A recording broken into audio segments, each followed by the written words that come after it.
আসসালামু আলাইকুম দর্শক। দেশ ও দেশের বাইরে থেকে যারা আমার এই ভিডিওটি দেখতেছেন তাদেরকে অসংখ্য ধন্যবাদ। আমার এই ভিডিওটি এটা আমাদের গ্রামের মসজিদের দোতলা ছাদ ঢালাই হতেছে। এখানে এই ভিডিওতে অনেক কিছু শেখার আছে। এইজন্য আপনাদের কাছে আমার একটাই অনুরোধ, দয়া করে সবাই সম্পূর্ণ ভিডিওটি দেখার চেষ্টা করবেন।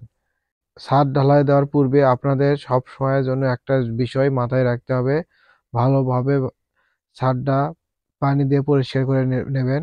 কারণ অনেক সময় মিস্ত্রিরা কাজ করার কারণে ওই বিমের ভেতর ময়লা আবর্জনা পড়ে থাকে। আর গ্রামের ছাদ মানেই তো বুঝতেছেন গাছের পাতা পড়বে। এটাই বাস্তব। যাই হোক, আপনারা সব সময়ের জন্য ছাদটা ঠিকভাবে ঢালাই দেওয়ার পূর্বে পানি দিয়ে পরিষ্কার করে নেওয়াটাই আমার কাছে সবসময় বেটার মনে হয়।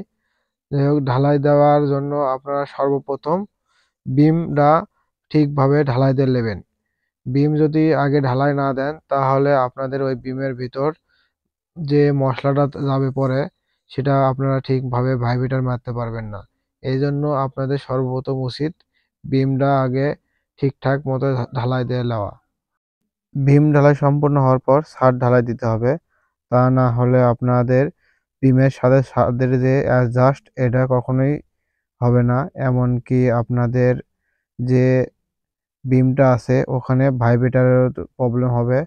এইজন্য আপনাদের উচিত অর্থাৎ বিম ঢালাইটা সর্বপ্রথম দেওয়া। ছাদ ঢালাই দেওয়ার সময় অবশ্যই আপনাদের একটা বিষয় মাথায় রাখতে হবে, সেটা হলো কার্নিশ।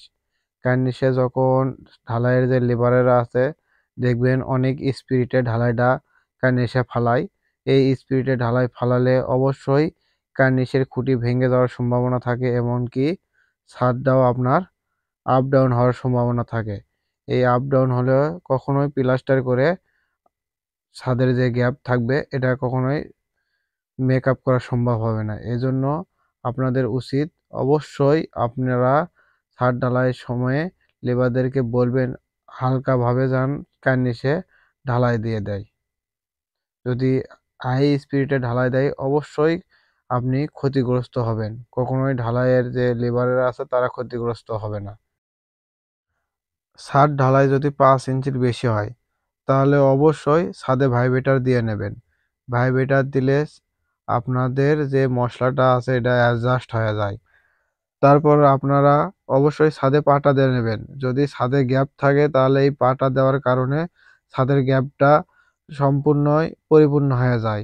এজন্য ছাদে পাটা দিতেই হবে। পাটা না দিলে আপনার ছাদের গ্যাপ দেখা যাবে, এমনকি আপনার দেখতেও খারাপ লাগবে।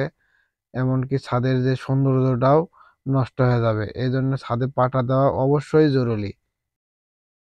ছাদ ঢালাইয়ের দিনে যে আপনি সবসময় যে ছাদের উপরেই লেবার বা মিস্ত্রি রাখবেন এমন কোনো কথা না। তবে আপনাদের একটা বিষয়ই মাথায় রাখতে হবে যে শাটারিং এর চেক দেওয়ার জন্য, অর্থাৎ খুঁটিগুলো চেক দেওয়ার জন্য ঢালাইয়ের দিনে অবশ্যই ছাদের নিচে বেশি লেবার মিস্ত্রি রাখার চেষ্টা করবেন। কারণ অনেক সময় দেখা যায় যে ঢালাই দেওয়ার কারণে খুঁটি সরে যায়, এমনকি কাঠ বাঁশগুলোও ভেঙে যায়। এগুলো চেক দেওয়ার জন্য অবশ্যই লেবার মিস্ত্রি শাটারিং এর নিচে রাখাটাই জরুরি মনে হয় আমার কাছে। এইজন্য আপনারাও রাখার চেষ্টা করবেন। এতে আপনারা অনেক দুর্ঘটনার হাত থেকেও মুক্তি পাবেন। ছাদ ঢালাইয়ের দিনে একটা জরুরি বিষয় আপনাদেরকে বলা হয়নি আমার।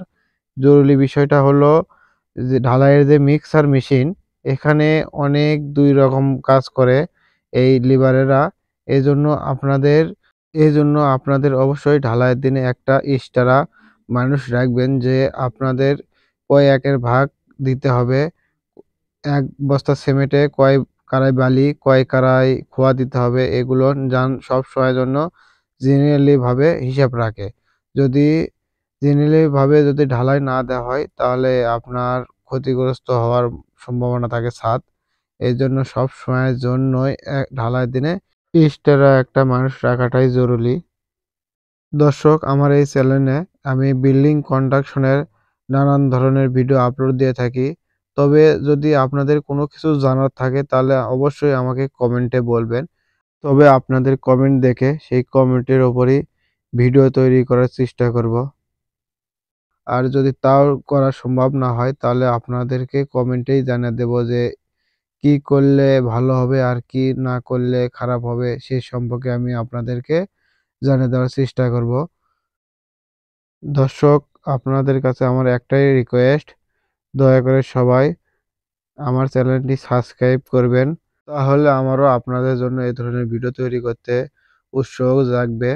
এজন্য আপনাদের কাছে আমার একটাই রিকোয়েস্ট, দয়া করে সবাই আমার চ্যানেলটা সাবস্ক্রাইব করবেন। আপনাদের জন্য এই ধরনের ভিডিও তৈরি করতে উৎসাহ জাগবে। দর্শক, ভিডিওটি আজ আমার এই পর্যন্তই। আবার দেখা হবে অন্য কোনো ভিডিওতে। ততদিন সবাই ভালো থাকবেন, সুস্থ থাকবেন। আসসালামু আলাইকুম।